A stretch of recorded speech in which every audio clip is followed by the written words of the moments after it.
అందరికీ నా హృదయపూర్వక నమస్కారాలు. ఈరోజు మనమందరం ఎంతో గర్వంగా ఆనందంగా జరుపుకుంటున్న పండుగ గణతంత్ర దినోత్సవం. ప్రతి సంవత్సరం జనవరి 26న మన భారతదేశం గణతంత్ర దేశంగా అవతరించిన రోజును స్మరించుకుంటూ ఈ వేడుకను నిర్వహిస్తాము.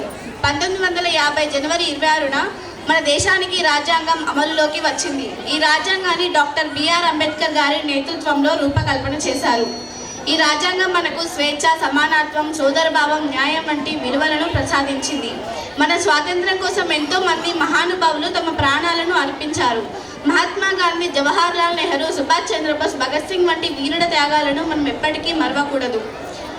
ప్రియమైన స్నేహితులారా, దేశ భవిష్యత్తు మన చేతుల్లోనే ఉంది. మంచి విద్యను అభ్యసిస్తూ క్రమశిక్షణతో దేశానికి ఉపయోగపడే మంచి పౌరులుగా ఎదగాల్సిన బాధ్యత మనపై ఉంది.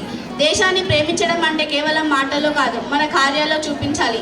ఈ శుభ సందర్భంగా మనమందరం దేశ సమైక్యత, శాంతి, అభివృద్ధి కోసం కృషి చేస్తామని ప్రతిజ్ఞ చేద్దాం. జై హింద్, జై భారత్. ధన్యవాదాలు.